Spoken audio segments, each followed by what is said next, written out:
हमारे चैनल को सब्सक्राइब करिए और बेल आइकन दबाना बिल्कुल मत भूलिएगा।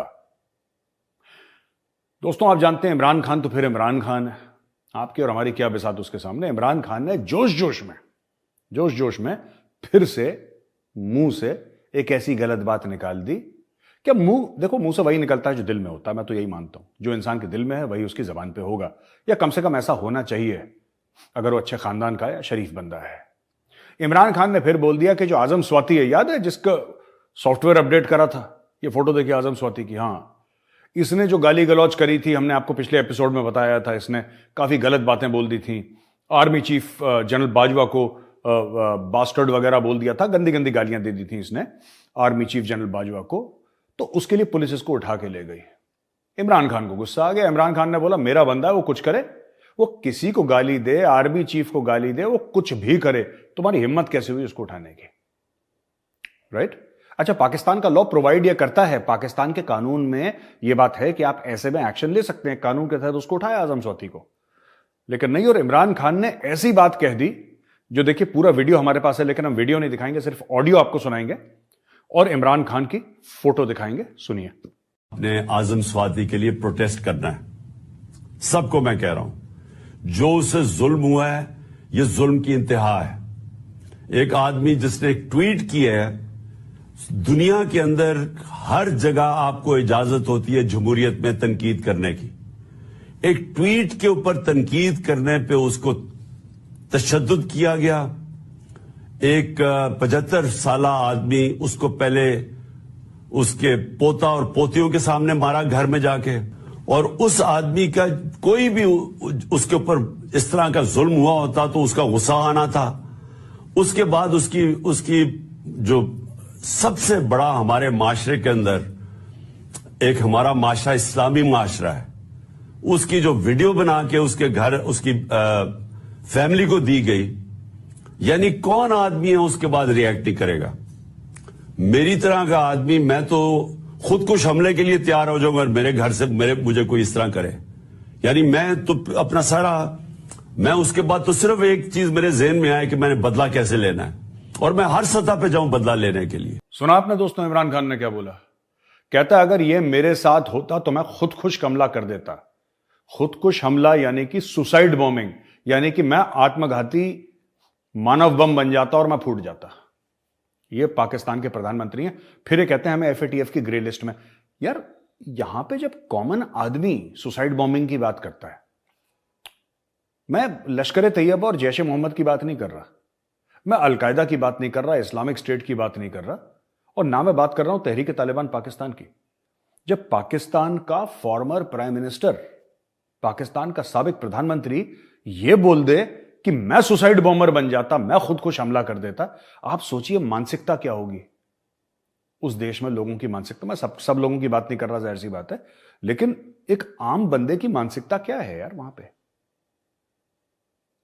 अब यही इमरान खान, ये छोटा सा देखिए ऑडियो, वो वीडियो फिर नहीं दिखाएंगे हम, ऑडियो देखिए। एक हुआ जी, उसामा बिन लादेन को इन्होंने अमेरिकन ने आके एबटाबाद में मार दिया, शहीद कर दिया।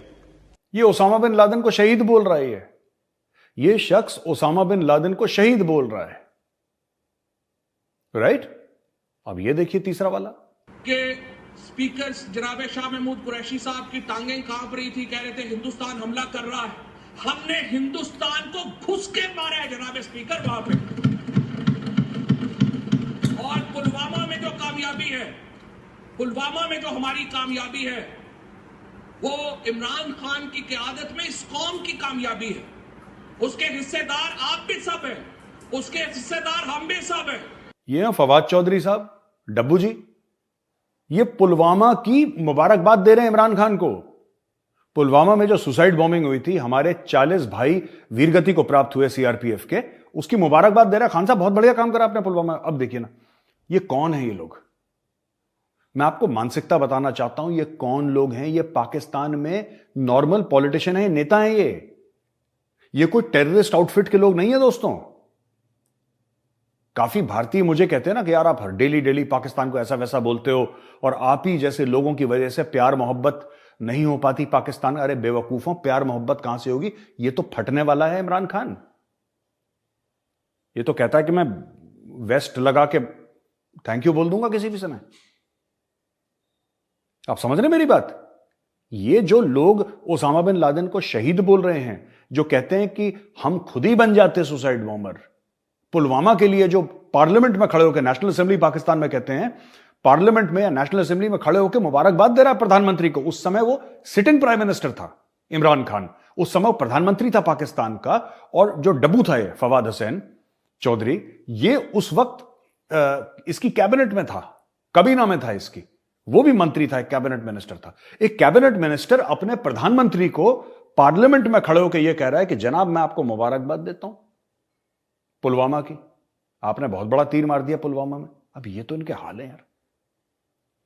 और हम कहां कह रहे हैं कि हमें हम लोग तो ये सोचते हैं कि हमें टेररिज्म से लड़ना है।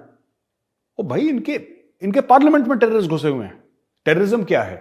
टेररिज्म तो एक मानसिकता है ना, एक जहनियत है। टेररिज्म एक जहनियत है, एक मानसिकता है। उस मानसिकता के लोग उनके एक्स प्राइम मिनिस्टर जैसी बात कर रहे हैं कि मैं सुसाइड बॉम्बर बन जाता, मैं खुदकुश हमलावर बन जाता। ये देखिए यार, ये अब how do you deal with such people? There is only one way to deal with such people. Anyway, एक बहुत बड़ी बात हुई है टेक्नोलॉजी के लिहाज से कि यूएस एयरफोर्स ने B-21 स्टेल्थ बॉम्बर अपना सबके सामने रिवील कर दिया। और नॉर्थरोप ग्रुमन एक कंपनी है जिसने B-21 स्टेल्थ बॉम्बर बनाया है, और ये लेटेस्ट बॉम्बर है वर्ल्ड का। देखो, जैसे प्लेन होते हैं ना, फिक्स विंग एयरफोर्स में होते हैं, फाइटर्स होते हैं, बॉम्बर्स होते हैं, रिकॉनेसेंस के लिए होते हैं, अर्ली वार्निंग के लिए होते हैं, 10 किस्म के कामों के लिए अलग अलग एयरक्राफ्ट होते हैं दोस्तों। ये बॉम्बर बनाया है, ये न्यूक्लियर केपेबल बॉम्बर है। एक तो इसका रडार सिग्नेचर बहुत छोटा है, इसके फीचर्स इस तरीके से हैं, ये न्यूक्लियर वेपन्स कैरी कर सकता है। इससे एडवांस दुनिया में कोई बॉम्बर नहीं है। ये अमेरिका ने, और कहते हैं कि एक एक यूनिट की कॉस्ट 700 से लेकर $800 मिलियन हो सकती है, ऐसा सुनने में आ रहा है। 700, 600, $800 मिलियन पर यूनिट की कॉस्ट इसकी आ सकती है। अमेरिका बेचेगा नहीं किसी को, अमेरिका ये टेक्नोलॉजी कभी किसी को नहीं देगा, लेकिन fact of the matter is ये सबसे महंगा एयरक्राफ्ट है दुनिया का। और इसके अलावा ये इसमें जो टेक्नोलॉजी है वो काफी हद तक टॉप सीक्रेट है, और मुझे नहीं पता, किसी को नहीं पता इसके बारे में। कल कोई अपने यूट्यूब में बता दे कि इसमें ये हो सकता है, ये हो सकता है, तो मुझे नहीं पता। लोग तो कुछ भी बोल देते हैं, लेकिन fact of the matter is मुझे नहीं पता। हमें यही पता है इसके बारे में जो नॉर्थरोप ग्रुमन ने या यूनाइटेड स्टेट्स ऑफ अमेरिका ने खुल के बताया है कि इसके ये फीचर्स हैं, 4-5। बताएगा कोई भी नहीं इसके बारे में, मैं आपको बता रहा हूं इसके बारे में नोबडी, क्योंकि ये टॉप सीक्रेट है, ये तो नेशनल सीक्रेट है अमेरिका की। अमेरिका के पास पहले भी लॉन्ग रेंज स्ट्रेटेजिक बॉम्बर्स हुआ करते थे, स्टेल्थ बॉम्बर्स हुआ करते थे, लेकिन ये जो निकला है ना B-21, ये जो B-21 निकला है, रेडर है इसका नाम, B-21 रेडर। B-21 रेडर ये है कि इसकी जो कैपेबिलिटी है, हजारों दर हजारों मील उड़ सकता है बिना रडार में आए हुए, और बहुत ज्यादा ऊंचाइयों पे उड़ सकता है, और कहीं पे भी ये न्यूक्लियर अटैक कर सकता है या कन्वेंशनल अटैक कर सकता है, और चुपचाप वापस आ सकता है, दुश्मन को पता भी नहीं लगेगा। और इस B-21 रेडर से चीन का गला सूख गया। चीन कहता है कि अमेरिका लड़ाई चाहता है, रशिया का, सबका गला सूख गया। ये ऐसी टेक्नोलॉजी है, सबका गला सूख गया, सब डर के मारे थर-थर कांप रहे हैं कि ये कौन सी टेक्नोलॉजी है जो अमेरिका ने इजाद कर। देखिए, मैं आपको एक बात बताता हूं, रूस तो फिर भी अपनी टेक्नोलॉजी डेवलप करता है, चाइनीज तो पूरे चोर हैं यार, चाइनीज तो पूरे चोर हैं। उनकी पूरी इकोनॉमी, ठीक है, चाइना की पूरी अर्थव्यवस्था चोरी पे है। अमेरिकन से यह चोरी कर दिया, यूरोपियन से यह चोरी कर दिया, चोरों की जमात है पूरी, वो चोरों की बारात है पूरी वो चीन, राइट? ये टेक्नोलॉजी चोरी कर दी, 5G की टेक्नोलॉजी चोरी कर दी, इसकी चोरी कर दी, उसको सस्ते में बना दिया। That is all that China does. मैं आपको एक छोटी सी चीज बताता हूं, फिर मैं नेक्स्ट न्यूज आइटम पे चला जाऊंगा। जब ओसामा बिन लादेन की जो रेड हुई थी ना, जिसमें वो मारा गया था नेवी सील्स ने, तो नेवी सील का एक हेलीकॉप्टर जो था वो क्रैश कर गया। वो भी बड़ा एक एडवांस प्रोटोटाइप टाइप का हेलीकॉप्टर था, स्टेल्थ टेक्नोलॉजी वाला। और लोग कहते हैं कि ब्लैक हॉक का ही एक वर्जन था वो। मुझे नहीं पता एग्जैक्टली चीज क्या है, लेकिन वो ब्लैक हॉक का ही वर्जन था, जिसको कहते हैं कि उसको मॉडिफाई करा गया था, उसमें स्टेल्थ टेक्नोलॉजी यूज करी गई थी। जब वो क्रैश करा ना, तो अमेरिका ने उसको एक्सप्लोड करवा दिया था वहां पे, लेकिन फिर भी उसके टुकड़े बच गए। पाकिस्तानियों ने क्या करा, पाकिस्तानियों ने उसको पैक करा, जो भी टुकड़े बाकी थे, और अब्बू जान को भेज दिया बीजिंग में, शी जिनपिंग के पास, कि लो अब्बू तुम्हारे लिए गिफ्ट लेकर आए हैं। चाइनीज ने क्या करा, उसकी रिवर्स इंजीनियरिंग करी और वहां से बनाने की कोशिश करी। चीनियों का इतना दिमाग नहीं है, चाइनीज इतने इंटेलिजेंट नहीं है कि खुद कोई चीज इजाद कर लें, खुद कोई चीज बना लें ना। चोरी में नंबर 1 है बॉस। ये चोरी कर लो, यहां से डाका डाल लो, इसकी फोटोकॉपी निकाल लो, इसमें चीनियों का दिमाग बहुत चलता है। और इनकी चोरी में कौन करते हैं मदद? 2 देश, पाकिस्तान, नॉर्थ कोरिया। ये उसके पुराने सपोर्टर्स हैं इस मामले में, चोरी वोरी के मामले में, ठीक है ना। ये अमेरिका ने एक ऑयल प्राइस, देखिए ये बड़ा इंटरेस्टिंग एक न्यूज आर्टिकल है, आपको मजा आएगा। वो कह रहे हैं कि $60 पर बैरल पे रशिया का हमने कैप कर दिया, यानी कि रशिया बेचो, तेल अपना बेचो, लेकिन $60 से ज्यादा नहीं। तो इससे क्या होगा कि रशिया की ऑयल रेवेन्यूज घटेंगी, जाहिर सी बात है। हो सकता है दुनिया $70-80 देने को तैयार हो जाए, लेकिन उसने बोला है कि ठीक है यार, तुम तेल बेच रहे हो, तुम तेल बेच लो, लेकिन एक बात ध्यान रखना, $60 पर बैरल से ज्यादा हम आपको बेचने नहीं देंगे रशियन क्रूड ऑयल। यह अमेरिका ने बोला है। यानी कि रशिया अगर 80 पे बेच रहा था, 90 पे बेच रहा था, तो अब जिस जिसको खरीदना है वो 60 से ऊपर का नहीं खरीदेगा, वरना अमेरिका बहादुर गुस्सा हो जाएंगे। इससे काफी देश सख्ते में आ गए कि भाई साहब क्या करें, अमेरिका को गुस्सा करते हैं, रशिया को गुस्सा करते हैं, बात क्या है। अब यार ये बड़ी अजीब सी हरकत कर दी, मतलब तुम खरीदो भी और ना भी खरीदो। अब मुझ जैसा ग्राहक बड़ा खुश हो जाएगा, $60 का कैप है, यानी कि $60 से कम में मुझे खरीदना पड़ेगा, $60 में ही मुझे, $60 में मुझे खरीदना पड़ेगा एक बैरल ऑयल। ये तो बल्ले बल्ले हो गई मेरी। रूस का ताम नहीं देंगे तुम्हें। अगर 60 से ऊपर करोगे तो रूस खुश, 60 से नीचे करोगे तो अमेरिका खुश।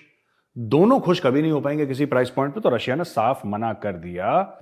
रशिया ने बोला बॉस ये कैप वैप छोड़ो, हम डिसाइड करेंगे। और जो क्रेमलिन के स्पोक्स पर्सन है दिमित्री पेस्कोव, उन्होंने बोल दिया कि जनाब ये बकवास है, हम इस चीज को रिजेक्ट करते हैं। हमारा तेल ग्राहक कोई और, अमेरिका कौन है बेगानी शादी में अब्दुल्ला दीवाना ये बोलने के लिए कि इतने का बेचो इतने का बेचो, हम नहीं मानते तुम्हारी बात। ठीक है, तो ये एक लड़ाई और हो गई। और यूएस ने डेजिग्नेट करा पाकिस्तान और चाइना को as countries of particular concern under the religious freedom act over severe violations. अच्छा, ये मुझे नहीं पता ये क्यों बीच में बोलता रहता है कि देखो पाकिस्तान का तो बेड़ा ही गर्क है ना, पाकिस्तान का तो बेड़ा ही गर्क है, रिलीजन फ्रीडम वो सब, वो तो 97-98% मुस्लिम है, और जो 97-98% मुस्लिम है पाकिस्तान में वो एक दूसरे को मार देते हैं। वो अहले हदीस वाला बोलता है कि हम देवबंदी को मार देंगे, देवबंदी बोलता है बरेलवी को मार देंगे, शिया बोलता है हम सुन्नी को मार देंगे। ऐसी बात लोगों को ये इंडिया में लगता है कि वो सिर्फ हिंदुओं को मारते हैं। वो ऐसी बात नहीं है, वो भाई लोग एक दूसरे को भी निपटा रहे हैं, वो सभी को निपटा रहे हैं। फितरत ऐसी है ना, गला काट दो, मार दो, गला घोट दो किसी का। जब आपकी मानसिकता ऐसी है, जब आपकी जहनियत ऐसी है, तो फिर आप क्या करेंगे? देखिए वायलेंस हर मुल्क में होता है। क्या भारत में वायलेंस नहीं होता?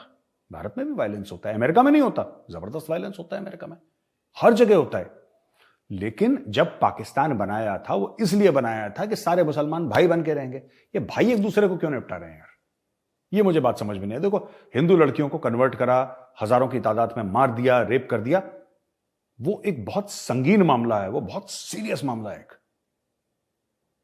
और मुझे लगता है कि भारत सरकार को उसको भी टॉप लेवल्स पर लगातार बताना चाहिए और पाकिस्तान को नेम और शेम करना चाहिए।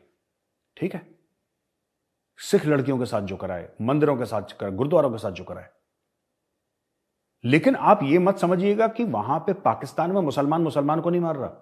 अगर आप वायलेंस का लेवल देखेंगे और आप अगर ग्राफ देखेंगे नेशनल ह्यूमन राइट्स कमीशन का, तो आपको यह बात पता लगेगी दोस्तों कि जितना पाकिस्तानी मुसलमान ने पाकिस्तानी मुसलमान को मारा है, उन्होंने सारे रिकॉर्ड तोड़ दिए एक दूसरे का गला। ये आपस में एक दूसरे को मारते रहते हैं। There is general hatred towards human life. General hatred, वो कोई भी हो, देयर इज जनरल हेट्रेड। मैं फिर कह रहा हूं वायलेंस हर मुल्क में होता है, लेकिन जिस लेवल पे पाकिस्तान पे होता है ना, शायद ही किसी मुल्क में होता हो, क्योंकि उन्होंने बनाया ही इसलिए था। 2 नेशन थ्योरी थी कि हिंदू और मुसलमान एक साथ नहीं रह सकते, दोनों दे आर डिफरेंट कल्चर्स, अलग तहजीबें हैं, तो हमें अलग हो जाना चाहिए क्योंकि हमारी हिंदुओं के साथ नहीं बनती, हमारी इनके साथ नहीं बनती। ठीक है, ये पाकिस्तान ने सोचा था। इतने साल जब राज करा भारत के काफी हिस्सों पे, मैं पूरे भारत में तो कभी राज नहीं रहा, ठीक है, लेकिन काफी हिस्सों पे जब राज करा तब बुरा नहीं लगा, तब ठीक था। जब बोला डेमोक्रेसी आएगी तो फिर टांगें कांपने लगी, माथे पे पसीना आ गया, बोला अब तो पाकिस्तान चाहिए क्योंकि हिंदू खा जाएगा। चलो ठीक है, हिंदू खा जाएगा, गुड। अब ये एक दूसरे को खा रहे हैं पाकिस्तान में, तो हमें ये सोचना पड़ेगा कि ये मुल्क कहां जा रहा है। And these are very dangerous people, not for the world only, world के लिए तो है ही, ये खुद के लिए भी बहुत खतरनाक है। ठीक है जी। और जहां तक चाइना की बात है, चाइना तो वो तो पागल लोग हैं वैसे, उनका तो मतलब रिलीजन से, दीन दुनिया से कोई लेना देना है नहीं उनका। उनका तो एक ही भगवान है, चाइना का डॉलर्स। वो कहते हैं, मैं तो चाइना जा चुका हूं, I have been to China many times, and Chinese कहते हैं, सिंपल सी बात है, वो भगवान को नहीं मानते, वो डॉलर को मानते हैं। कह रहे हैं इसी की पूजा करो यार, इसी के आसपास हवन करो, यज्ञ करो, यही है हमारा भगवान। ठीक है। अच्छा, एक और चीज देखिए, अभी तहरीक तालिबान पाकिस्तान ने हाल ही में बोला था ना, ठोको पाकिस्तान को हर जगह, मार घुस घुस के ठोको, राइट। अभी इसके ऊपर बहस हो गई। राणा सनाउल्लाह जो हैं इंटीरियर मिनिस्टर यानी होम मिनिस्टर पाकिस्तान के, राणा सनाउल्लाह, उनका कहना है कि पार्लियामेंट ने ऑथराइज करा था मिलिट्री लीडरशिप को, यानी कि पाकिस्तानी फौज को। मिलिट्री लीडरशिप मतलब बेसिकली पाकिस्तान आर्मी, एयरफोर्स और नेवी वहां पे किसी खाते में नहीं आते ना, वहां पे पूछता भी नहीं उनको कोई। तो पाकिस्तान आर्मी को पार्लियामेंट ने बोला था कि आप बातचीत करिए, मुज़ाकरात करिए तहरीक तालिबान पाकिस्तान से, बातचीत करके मामला खत्म करवाइए। ठीक है। और ये चीज थी, और law makers from with in the ruling कोalition made it clear that this was not the case. खैर, इसमें बीच में फर्क हो गया कि क्या हमने मिलिट्री को बोला था बात करिए, नहीं बात करिए, इसमें बड़ी बहस हो गई। और मियां रजा रबानी जो पाकिस्तान पीपल्स पार्टी के हैं, ये पीपल्स पार्टी कौन सी है? भुट्टोस की, जरदारीज की, राइट, ये पीपल्स पार्टी है। No permission was sought by the military from parliament for holding parleys with the Tehreek Taliban Pakistan.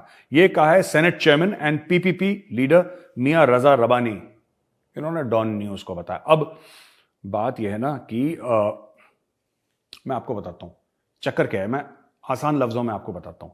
TTP ठोक रहा है इनको, और टीटीपी सिर्फ पाकिस्तान में, अफगानिस्तान में भी ठोक रहा है इनको। इनके एम्बेसी पर अटैक कर दिया, वो जो बाबा था सफेद दाढ़ी वाला, उसके ऊपर अटैक कर दिया उन्होंने, जो एम्बेसडर था उनका। चार्ज डी अफेयर्स था, नॉट एम्बेसडर, बट ठीक है, he was the senior most person, right.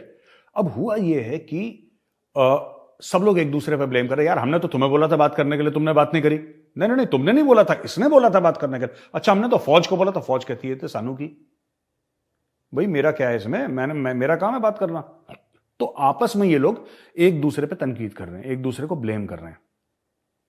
As usual solution कोई नहीं निकाल रहा, सब एक दूसरे के ऊपर इल्जाम तराशी कर रहे हैं, एक दूसरे को उंगलियां दिखा रहे हैं कि भाई तुम थे, तुम्हारी वजह से हो रहा है, वरना हम तो साफ शफाक हैं, एकदम कोई दिक्कत नहीं है हमें, राइट। अच्छा, आखिरी में एक न्यूज आपको बताता चलूं इसके पहले कि मैं वीडियो खत्म करूं। दोस्तों, रशिया ने बोला है कि हम बात करने को तैयार हैं। अमेरिका बहादुर ने बोला था कि साहब आप बात करिए हमसे, let's talk about all this. They told the Russian said ठीक है, हम भी बात करने को आपके साथ बात करने को तैयार हैं।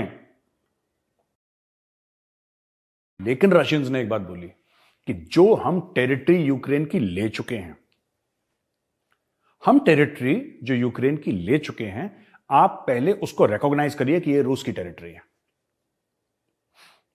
वरना हम बात नहीं करेंगे। अब ये बड़ी अजीब सी बात है। अगर अमेरिका मान लेता है, दुनिया मान लेती है कि चलो ठीक है, हम रिकॉग्नाइज करते हैं कि ये जो टेरिटरी है ये रूस की है, जो आपने यूक्रेन से छीन ली, कल रशिया फिर अटैक कर देगा, बोलेगा ठीक है हम युद्ध रोक देंगे, लेकिन तुम मान के चलो पहले कि टेरिटरीज हमारी हैं, फिर तो खा जाएगा पूरा यूक्रेन ऐसे।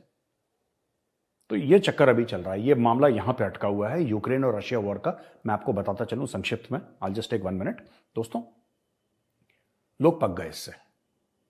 रशिया ने जो सोचा, अच्छा हमने भी यही बात सोची थी, मुझे लगा था कि रशिया अटैक नहीं करेगा, रशिया ने अटैक कर दिया। फिर मुझे लगा कि, और यहां पे भारत में भी सबको लगा, दुनिया में भी सबको लगा कि 8-10 दिन के अंदर मामला निपट जाएगा, हफ्ते भर में मामला निपट जाएगा, क्योंकि रूस की इतनी बड़ी फौज, इतनी बड़ी फौज रूस की यार। मतलब रशिया इकोनॉमिक सुपर पावर हो ना हो, रशिया मिलिट्री सुपर पावर जरूर है। उसकी इंटरकॉन्टिनेंटल बैलिस्टिक मिसाइल्स, उसके लॉन्ग रेंज स्ट्रेटेजिक बॉम्बर्स, उसके एयरक्राफ्ट कैरियर, उसकी इन्फेंट्री, उसकी आर्टिलरी, उसके आर्मर्ड, उसकी मैकेनाइज्ड फोर्सेस में आर्मर्ड और बीएमपीज और जो भी उसके पर्सनल कैरियर्स हैं, ये सब मतलब कि हजारों दर हजारों की तादाद में। और साहब यूक्रेन का तो कचूमर बना देंगे ये लोग, यूं जाएंगे और यूं निकलेंगे दूसरी तरफ से। अब यूं और यूं तो हुआ नहीं, वो यूं ही में अटका है वहां पे। पहला वाला यूं हुआ, दूसरा वाला यूं हुआ नहीं वहां पे, और रूस अटक गई वहां पे। पर रूस ने कुछ एरिया ले लिया यूक्रेन का। अब रूस कह रही है कि भैया अगर तुम चाहते हो कि दुनिया में सुख शांति हो और ये जंग खत्म हो, जो कि सभी चाहते हैं खत्म हो, तुम पहले ये मान लो कि जो एरिया हम हड़प चुके हैं, जो एरिया हम निगल चुके हैं, ये रूस का हिस्सा है। तुम इस बात को तस्लीम कर लो, इस बात को मान लो, हम जंग खत्म कर देंगे। तो इसमें एक पॉजिटिव बात यह है कि रूस भी इस चक्कर में है कि लड़ाई खत्म हो जाए। रूस पूरे यूक्रेन की बात नहीं कर रहा, फिलहाल के लिए नहीं कर रहा। हो सकता है कल फिर वो यूक्रेन पे चढ़ दौड़े 5 साल के बाद, लेकिन आज की तारीख में वो नहीं कर रहा। दुनिया इसको कैसे करेगी, कैसे रिएक्ट करेगी, ये देखने वाली बात है। इनिशियली सबने मना कर दिया, इनिशियली सबने रशिया को बोल दिया कि बॉस ऐसा तो नहीं होगा, आप ये नहीं कर सकते कि आप किसी मुल्क पर चढ़ दौड़ें और बोलने कि ठीक है हम लड़ाई रोक देंगे, ठीक है, अगर आप ये मान लो कि हमारा ऐसा, दिस इज नॉट पॉसिबल। तो अभी फिलहाल के लिए मना कर दिया है और अब देखिए आगे होता है क्या। तो दोस्तों यहां तक थी आज की जो खबरें हैं ताज़ा मैं आपके सामने लेकर आया हूं। मैं अगले 2-3 दिन तक दोस्तों वीडियो नहीं डाल पाऊंगा क्योंकि मैं राजस्थान जा रहा हूं शूट करने के लिए। जब तक ये वीडियो आप देखेंगे तब तक मैं राजस्थान में हूँगा, तो जाहिर सी बात है कि मैं चाणक्य डायलॉग्स के लिए रिकॉर्ड नहीं कर पाऊंगा। 2-3 दिन की बात है, मैं वापस आपके पास आऊँगा मज़ेदार खबर लेके, ख़ास तौर से जो हमारे पश्चिम में जो कार्टून चैनल चल रहा है उसके बारे में और दुनिया भर की खबरें आपके लिए लेकर आऊँगा। बहुत बहुत धन्यवाद ये वीडियो देखने के लिए। इस वीडियो को लाइक करिए, हमारे चैनल को सब्सक्राइब करिए, बेल आइकन दबाना बिल्कुल मत भूलिएगा। जय